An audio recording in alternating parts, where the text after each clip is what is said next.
Hi everybody, welcome back to my channel Nonstop Talking with your girl here, Vivian Liu. In my earlier video that I filmed today, I had on blue lips and I said it was because Sephora had a sale, so I thought it would be fun to just buy random colors to try out. Another color I bought in that purchase is this Kat Von D's like purple, and it has like, it looks kind of berry and I actually really like it. I think it looks really good, and it feels like it could be like an everyday color unlike the blue, but that's not what we're here to talk about. Due to COVID-19, I have been working less, and with this like extra free time of not being able to go out, I have been at home in front of a TV with a bag of chips. So I've been eating a lot of junk food and watching a lot of TV. So this wrap up for all the things I watched in March is going to be a little bit long, but let's have fun discussing everything that I completed this month. One of the first things that I watched this month was Love is Blind. So this is a 2020 Netflix reality dating show where, okay, the premise is that people are in these pods speed dating and talking to other people, and you're supposed to like find love and propose to someone without ever meeting them in person, so you don't know how they look like, and it's absolutely absurd but extremely entertaining. I had so much fun watching this. It's a little slow to start in the beginning, but then it like picks up and becomes like super dramatic. Now I follow Giannia on Instagram and I'm subscribed to like Hanging with the Hamiltons, and I just really thought this show was gold, and I have been recommending it to every single one of my friends that I know watches trashy reality shows, and I gave it a 4 out of 5. Number 2 is Making It Season 2. This is a DIY reality competition show hosted by Amy Poehler and Nick Offerman, and this show will just warm your heart. I like compare it to like the Great British Bake Off, where it's just like this like really friendly, fun and supportive competition of people like showing off their like talents and like making things, and oh, it's so like how it's like good clean fun kind of vibes, and I like love the crafts and I love the puns. I personally do think that season 1 was a little bit like, I don't know, like more entertaining in some aspects ish, but season 2 is great. The show is great. Highly recommend. 3.8 out of 5. Number 3 is Percy Jackson and the Olympians, the Lightning Thief. So if you watch my monthly reading wrap-ups, you'll know that I recently finished listening to the entire like book series for this and really loved it. I like highly recommend. They're like an awesome middle grade series. So I was curious about the movie and it's on Disney Plus, so I decided to give it a try, and oh boy, so like the movie acts like the plot that happened in the books like doesn't exist.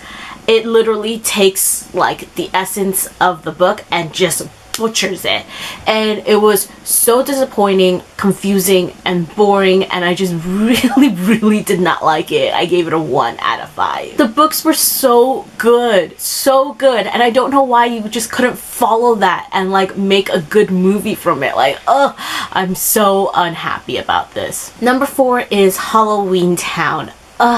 This is my favorite Halloween movie. I know I'm not gonna get into that discussion, but yeah, this for me is my favorite Halloween movie.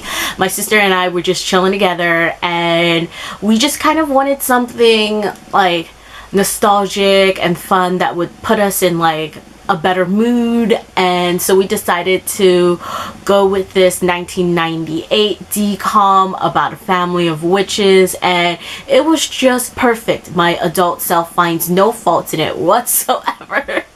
Okay, that's a little bit of an exaggeration, but still, like, we just had so much fun rewatching it together, and I ended up giving it a 4.5 out of 5. Number 5 is Bridget Jones' Diary. Once again, I just wanted something like that was a calming rewatch that I know was solid and would make me happy. And Bridget Jones' Diaries is just one of those movies, one of my favorite rom-coms. Honestly, as an adult, I like relate to Bridget Jones like even more, and I still love Colin Firth so much, and I think it just has like a really solid conclusion. Just all around great entertainment. 4 out of 5. Number 6 is Bob's Burgers season 6. I just really love this cartoon. I think it's just so entertaining, and the songs in this season are really great. For me, my favorite character is Tina, and then my second favorite is Louise. And I don't know, there's just something really calming and funny about this show, and I just love it so much. And usually it's just something I play in the background while doing chores, editing videos, or when I'm just typing away. Like, seriously, it's really good. Number 7 is Love Lasts Forever. This is a J-drama based off a manga series. It's actually quite new and recent, and the Japanese name is Koi wa Suzuku yo Doko Made Mo, and it's really adorable. So it's about a girl who is going on like her high school, like senior school trip, and she bumps in, or she has like a meet cute with the doctor, and she decides to be a nurse so they can like reunite. And like their first like encounter, their reunion, she like finds out he's not as nice as what she remembered, and he kind of thinks that she's dumb, and just romance blossoms from there. It's a little bit of a bully romance, but I personally really thought it was like just so good. It's one of the cutest, fluffiest, most romantic things I've seen in a long time. It literally uses every single romance trope you can think of and does it so well.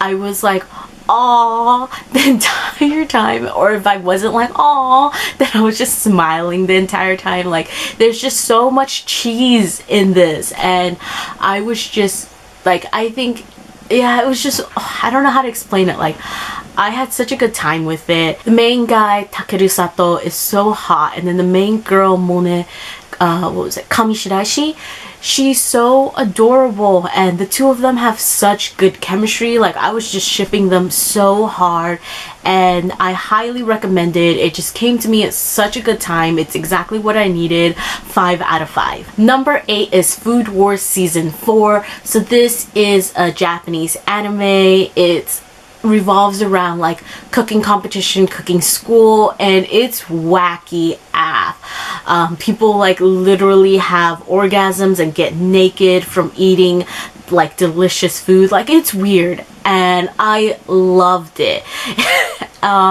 This 4th season, I have to like admit, was a little bit meh. I felt that like it was really repetitive in some aspects, and it just wasn't as fun as before.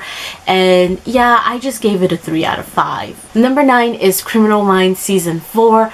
So after watching like so many things, I just kind of wanted to go back to like an old favorite, which I know would be like reliable and dependable in the sense that like it'll keep me interested, but it's not something I need to like fully pay attention to. And Criminal Minds is just, it's just that show for me, and I like miss it because the like final episode has aired, and like it was such a great send-off, by the way. In season 4, like towards the latter half, Hotch goes through a lot, and overall, like for me, like I said, I don't like fully pay attention to like Criminal Minds as I like rewatch it anymore, but it's like just one of those shows that I find comfort in. I would say like season 4 would probably maybe get like a 3.8 out of 5 from me. And if you like crime solving, torture, and gore, then I think you should give Criminal Minds a try. Number 10 is Neon Genesis Evangelion. And oh, this anime. I have a long negative rant review, which I will link down below if you are interested in watching it. This anime was just not for me, and I won't go and like repeat all those thoughts here, but I ended up giving it a 1 out of 5. Number 11 is The End of Evangelion, and this is the alternate ending to the show in movie form.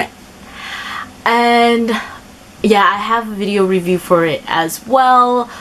It just, honestly, this franchise is just not for me, but I don't want to like retell those opinions here.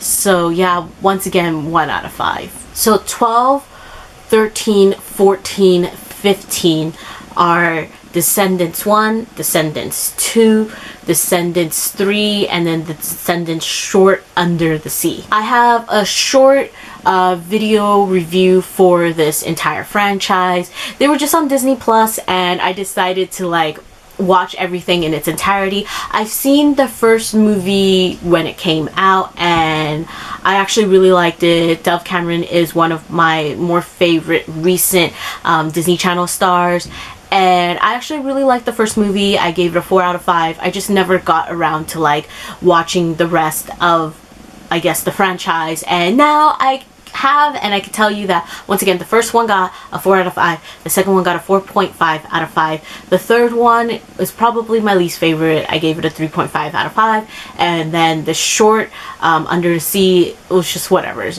really middle of the road, like extra content, and I gave that a 3 out of 5. But like I said, I have like a video review for this franchise, which I will link down below, so I don't want to get too repetitive here. We are at the end. I will also link my March 2020 reading wrap up, and you can check out my blue lips in that. Honestly, I like didn't even put enough effort to like match the makeup to the lips, which is something I look back on and regret, but I already filmed it. I committed to it. I'm not gonna refilm it. That's it for my March 2020 wrap-ups, and I just want to say that I hope everyone will stay safe and do their part in flattening the curve. Be healthy, and hopefully this will all be over soon. Take care, and outro time. Like, comment, subscribe. See you in my next video whenever that is.